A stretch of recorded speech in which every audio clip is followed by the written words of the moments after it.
अस्सलामुअलैकुम फ्रेंड्स, आज की वीडियो में मैं आपको जो एक बड़ी अहम बात समझाने वाला हूँ वो अक्सर न्यू फैंसियर्स के लिए जो है वो बड़ी परेशानी का बायस बनती है। हम लोग भी जब न्यू फैंसियर्स थे तो हमें भी ये परेशानी जो है वो जब सामने आती थी तो हम लोग भी किसी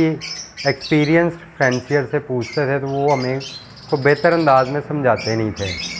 और बस आएँ बाएँ शाएँ करके जो है ना वो मामले को ख़त्म कर देते थे। लेकिन मैंने सोचा कि मैंने इतने साल के एक्सपीरियंस के बाद जैसा कि इस मामले का एक हल निकाला है तो मैं आप लोगों के साथ भी उसको शेयर करूं ताकि आप लोग भी जो न्यू फैंसियर्स हैं वो मेरे तजर्बे से फ़ायदा हासिल करते हुए इस मसले से जो है आसानी से निपट सकें। फ्रेंड्स, अक्सर न्यू फैंसियर्स के पास आजकल एक बहुत परेशानी वाला मामला दरपेश आ रहा है। उसकी ये वजह है कि उनके पास अक्सर तो पेयर जो है वो ब्रीड पे ही नहीं आ रहे। अगर कोई पेयर ब्रीड पे आया है और उसने अंडे दिए तो उनमें से अक्सर अंडे जो है वो डेड इन शेल हो गए हैं। अगर वो अंडे डेड इन शेल नहीं हुए, अक्सर अंडे उनमें से अनफर्टाइल हैं, कुछ अंडे डेड इन शेल हैं, एक दो अंडे जो हैं वही ठीक हैं और उनमें से जो है वो इक्का दुक्का बच्चे ही निकल रहे हैं, जिसकी वजह से जो है वो न्यू फैंसियर्स बहुत परेशान हैं। कुछ पेयर्स का तो पूरा पूरा क्लच ही जो है वो वेस्ट हो गया, या तो अनफर्टाइल हो गया या डेड इन शेल हो गया, जिसकी वजह से न्यू फैंसियर्स जो कि फ़र्स्ट ईयर या सेकंड ईयर जो है वो ब्रीड करवा रहे थे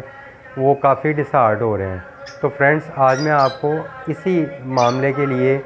कुछ वजूहात और उनका हल जो है वो बताने वाला हूँ। फ्रेंड्स, वीडियो में आगे बढ़ने से पहले मेरी आपसे रिक्वेस्ट है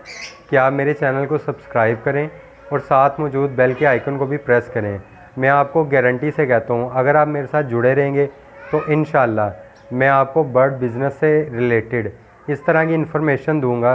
कि आप बआसानी जो है एक अच्छे फैंसियर बन जाएंगे और इससे अच्छी रकम, अच्छी कमाई जो है वो आपको आना शुरू हो जाएगी।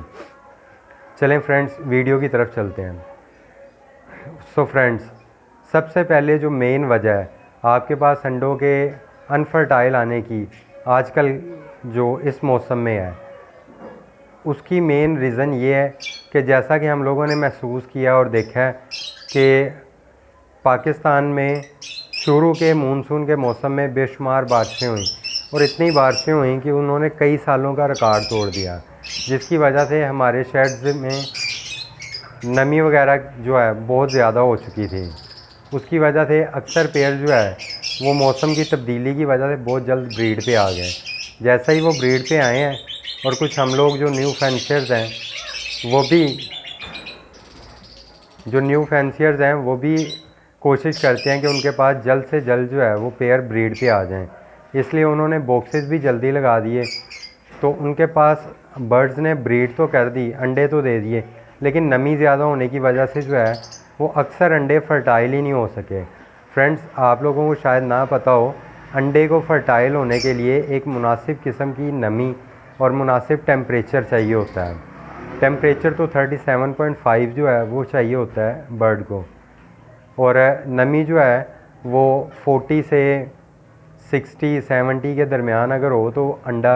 आसानी से जो है वो फर्टाइल हो जाता है। अगर नमी इससे ज़्यादा हो तो अंडा फर्टाइल नहीं होता, क्योंकि अक्सर जो है वो नमी होने की वजह से अंडा गीला रहता है, हल्का हल्का गीला गीला फील होता है, जिसकी वजह से अंडे को पूरा टेम्परेचर नहीं मिल पाता और अंडा फर्टाइल नहीं हो पाता। इसलिए मेन रीज़न तो ये अक्सर जो न्यू फैंसियर्स हैं उनके पास जो अंडे फर्टाइल नहीं हो सके, और जो अंडे फर्टाइल हो भी गए उनके डेड इन शेल होने की वजह यह है कि जैसे ही नमी जो है वो ख़त्म हुई और मौसम जो है वो आप लोगों ने अक्सर देखा है इस मौसम में कि एकदम से जो है वो बहुत ज़्यादा मौसम जो है वो ड्राई हो गया है।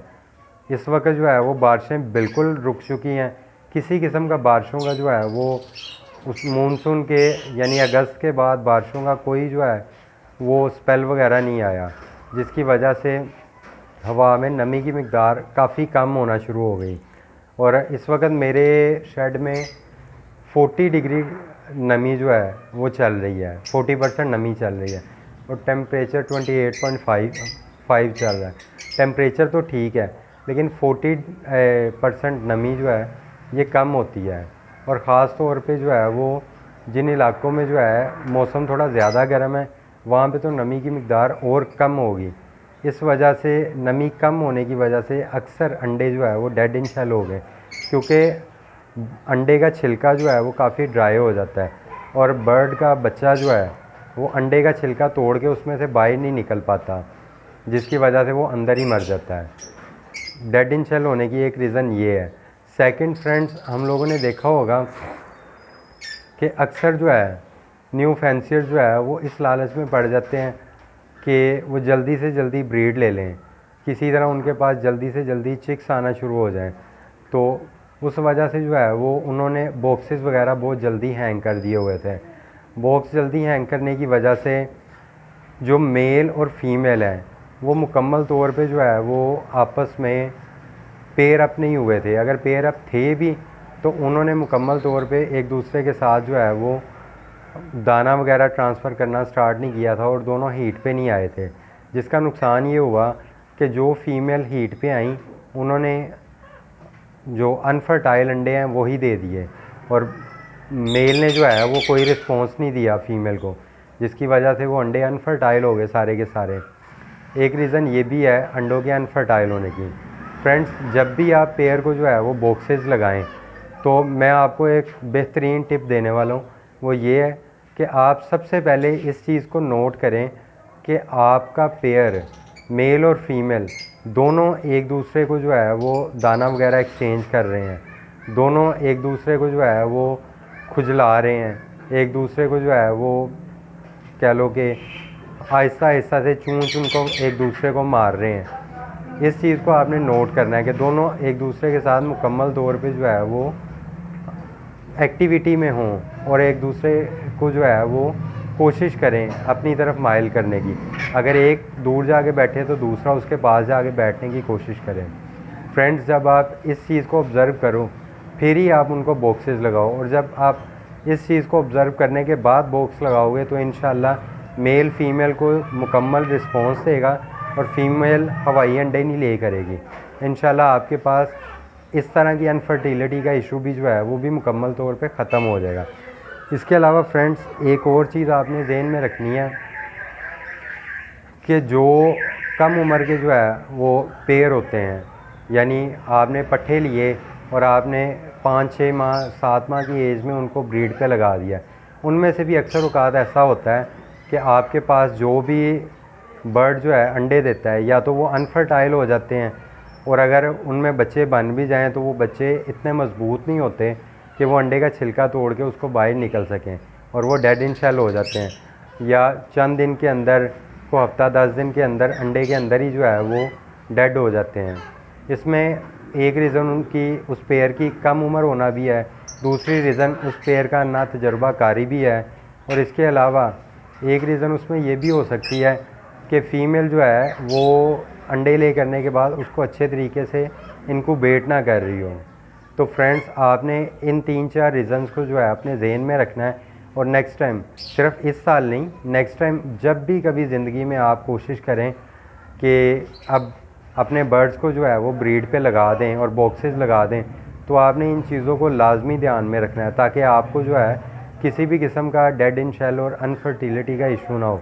क्योंकि अगर इस तरह डेड इन शेल और अनफर्टिलिटी का इशू आए तो पहला क्लच तो मुकम्मल तौर पे ज़ाया हो जाता है, और फीमेल जो है वो अपनी तकरीबन आधी एनर्जी जो है वो पहले क्लच में ही वेस्ट कर देती है, और उसके बाद जो सेकंड क्लच देती है वो उसमें उसकी एवरेज जो है अंडों की भी कम हो जाती है, और वैसे भी बच्चे आने की एवरेज भी है कम हो जाती है। इसलिए फ्रेंड्स, मैं आपको यही समझाऊंगा कि आप इस चीज़ को लाजमी ज़हन में रखें, इस सीज़न में भी और अगले तमाम सीज़न्स में भी। फ्रेंड्स, उम्मीद करता हूँ आपको मेरी ये इन्फॉर्मेशन पसंद आई होगी। अगर आपको मेरी इन्फॉर्मेशन पसंद आई है तो इस चैनल को लाजमी लाइक करें और साथ मौजूद बेल के आइकन को भी लाजमी प्रेस करें और सब्सक्राइब लाजमी करें। इंशाल्लाह मैं आपको इस तरह की अच्छी अच्छी वीडियोस ज़रूर दूंगा। शुक्रिया।